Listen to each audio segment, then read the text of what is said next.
what did we get today?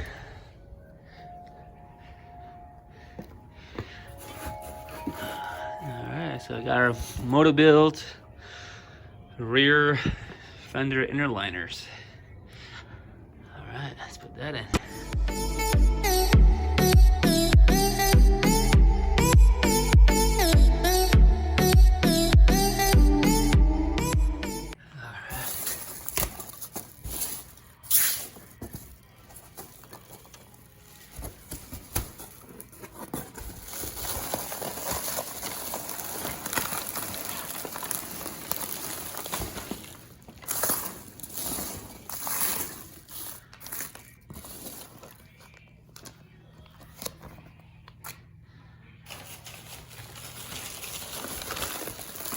Say one thing about MotoBilt is they sent at least one email after the order thanking you for the ordering. They put another one inside the box. So they're definitely the most cordial vendor I've ever bought anything from. So it's in there. All right, so I got the Artec inner fenders for the front because I had the the Falcon shocks 3.3, and that was only one of the 2 companies that had inner fenders made for it. However, the Artec rear fender inner liners were $300. Versus the MotoBilt for $200 for basically the same thing, I think, from all the videos. So I went with MotoBilt for the rears. As you can see, when I did my fender chop, I just cut my original liner and I made it work. And it's held up fine for the last 5 or 6 months. But this last time I went to Moab, over an 8-hour drive, depending on how the wind would catch this, it would keep hitting this and super annoying. So time to replace it.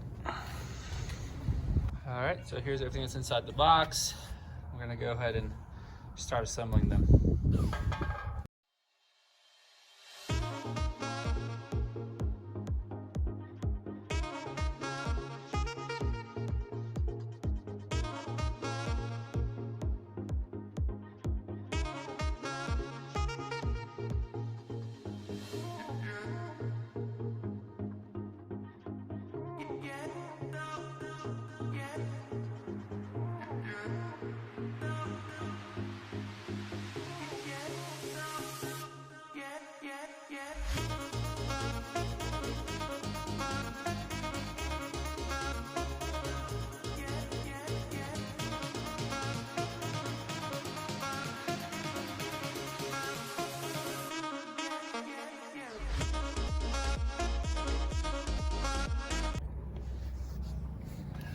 So then we'll take the inner fenders off.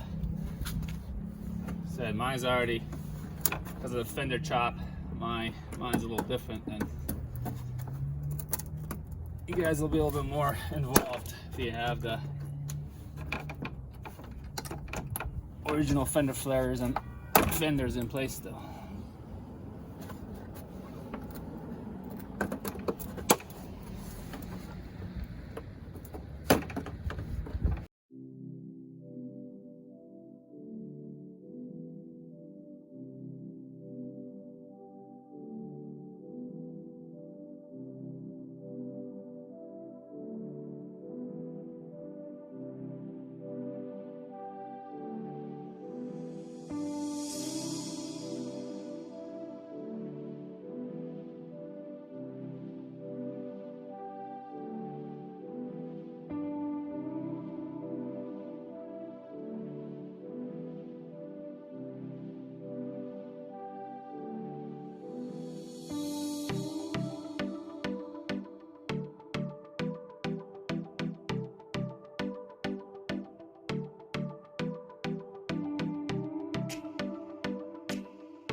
right, well, we got them all in.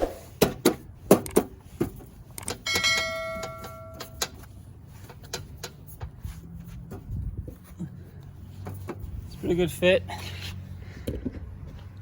So the only thing is, I have to put a washer on this hole, because this hole is basically a little bit bigger than the other ones, and the screw head or the bolt head can go through. That's already on the other side, so I have to put a plastic washer here for this one. And because my mounting points are a little bent, I think, hell of a time getting these guys in, but they're in, it works, and it's nice and tight. So hopefully no more flapping in the wind compared to my old jerry-rigged Fender inner fenders. So, all right. And this, as pain in the ass as it looked like it was, right? It took me about an hour to do both sides. It took me about 3 hours just to do one side of this R-Tech inner fenders, because I have to drill holes and all that, and that's a lot of fun. But that's another video. So, all right, thanks for watching.